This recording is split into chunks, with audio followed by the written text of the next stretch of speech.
Pre samog početka iznošenja današnjih informacija, dragi gledalci, pozvao bih vas da ostavite like na ovom videu ako vam se dopadnete, da se pretplatite na moj kanal i uključite zvonce da vam dolaze obaveštenja za buduće videe, ali i streamove na YouTube kanalu Dušan Fudbal Mix, koji procente dajete crno-belima sada da se plasiraju u ligašku fazu Lige konferencija uoči drugog meča sa Tobolom i potencijalnog dvomeča sa ovim španskim predstavnikom, odnosno Getafeom. I upravo ćemo najpre govoriti o tom uspešnom nizu Partizana u okviru evropskih takmičenja, odnosno u kvalifikacijama za Ligu konferencije, s obzirom da je Partizan jedan od 10 klubova koji je ovog leta uspio da ostvari sve 3 pobjede u isto toliko utakmice kvalifikacija. Pored Partizana, maksimalan učinak još imaju klubovi poput Ajaksa, Bešiktaša, Brage, Rijeke, Rapida iz Beča, Lugana, Aude, Austrije iz Beča i Apolona iz Limassola. Svaka od 3 Partizanove pobjede donijela je Srbiji po 0,5 poena, pa su crno-beli do sada nacionalnom koeficijentu donijeli ukupno 1,5 bodova. Klub iz Humske je u drugom kolu kvalifikacionom uspio da savlada Unstrasser, najprije 4-0 u Beogradu, a potom 1-0 u Luksemburgu, dok su u prvoj utakmici protiv Tobola slavili rezultatom 3-0. Ovaj evropski niz naravno nije važan samo za Partizan, već i za ostale srpske klubove kojima bolji nacionalni koeficijent jasno može značiti da imaju povoljniju poziciju u narednim žrepovima. Poput Partizana i Tobol je odlučio da odloži svoju prvenstvenu utakmicu kako bi se maksimalno posvetio revanš meču trećeg kola kvalifikacije za Ligu konferencije. Naime, kazahstanski tim je imao susret u okviru 21. kola svoje lige, a radi se o meču sa Kajsarom koji je ispod njih na tabeli. Tamošnja liga je potvrdila da je odložena utakmica, dok novi termin i dalje nije određen. Ovaj potez inače usledio nakon što je Partizan odložio svoj meč u okviru Super lige Srbije protiv Niškog Graničkog koji je trebalo da se odigra na jugu Srbije, pa će oba tima imati 7 dana između dve utakmice. Partizan ipak pred revanš sa Tobolom ima određenu brigu u vidu Žeja. U pitanju brazilski napadač koji je ponovo trenirao odvojeno od ostatka ekipe.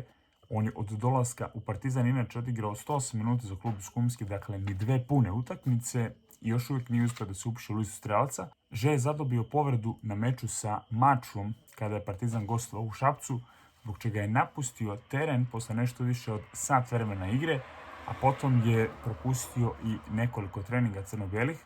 Početkom nedelje delovalo je da se njegovo stanje popravlja i počeo da radi sa saigračima, ali su se problemi sa prednjom ložom ponovo pojavili. Brazilac je zbog iste povrede već propustio prvi susret sa Tobolom, a još nije poznato da li će uopšte putovati u Kazahstan, iako povreda za sada nije ocenjena kao ozbiljna i ima još svakako dan za oporavak, s obzirom da će Partizan putovati u utorak u Kazahstan. Vezista Partizana Ognjen Ugrešić znamo da se dugo povezivao sa Bolonjom, ali kako vreme prolazi, njegov potencijalni transfer u italijanski klub deluje sve manje realan. Posle toga se spominjala ponuda Sassuola za Ugrešića od 6 miliona evra odmah, uz 2 miliona evra u lako ostvarim bonusima, ali je dinamika isplati bila problematična za klub iz Humske. Međutim, poslednji u nizu klubova koji su pokazali interes za usluge veziste Partizana jeste Panathinaikos. Odnosno, sportski direktor ovog kluba se najavio čelnicima Partizana da će doći u četvrtak na utakmicu sa Tobolom, koja je već odigrana u Humskoj, da bi zapravo uživo gledao Ugrešića. Za sada nije došla konkretna ponuda od strane Panathinaikosa, a da li će doista doći, nastavit ćemo da pratimo. Getafe, potencijalni rival Partizana u play-offu za Ligu konferencije, dobio je ogroman udarac pred očekivane duele sa crno-belima. Naime, Kristantus Uče, jedan od najboljih i najvrednijih igrača ekipe, doživeo je tešku povredu na utakmici prijateljskoj sa Monakom. Reprezentativa sa Nigerije je naime prošlu sezonu nastupao u Premier ligi za Crystal Palace kao pozemljeni fudbaler uz opciju otkupa za 18 miliona funti, međutim ona nije aktivirana. Uče je povređen naime u 79. minutu posle starta otvorenim džonom od strane Kristijana Mavise. Povređeno je koleno Učeja, utvrđeni su višestruki prelomi i pomeranje čašice. Magnetna rezonancija također pokazala višestruke rupture ligamenata meniskusa desnog kolena, zbog čega Učeja očekuje operacija i jasno dug period oporavka. Getafe je u međuvremenu dobio ozbiljno pojačanje u veznom redu, pošto je belgijski reprezentativac Aurel Mangala stigao iz Lyona na jednogodišnju pozajmicu.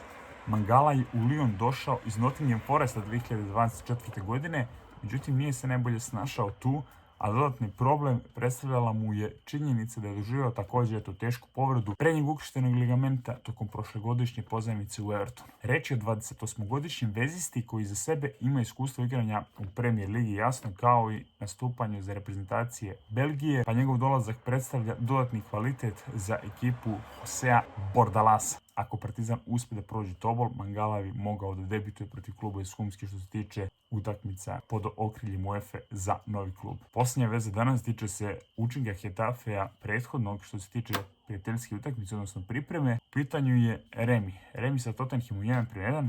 Meč se inače odigrao od 2 poluvremena koja su se sastojala od po 35 minuta. Piše se da je ekipa Getafea pokazala protiv Tottenhama po čemu je poznata, odnosno određenu kompaktnost, disciplinu i strpljenje, a uspjela čak i da povede prije nego što je Conor Gallagher na kraju doneo Tottenhamu izjednačenje.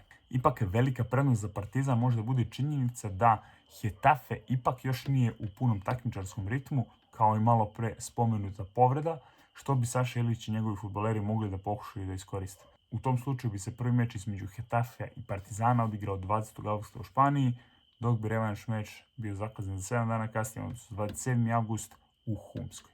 Getafe će inače do tog duela sa Partizanom imati jedan takmičarski meč, a radi se o utakmici sa Alavesom u gostima u okviru prvog kola La Lige.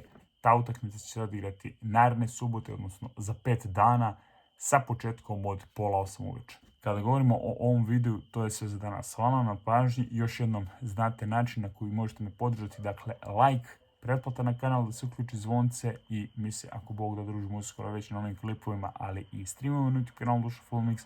Tada, sportski pozdrav!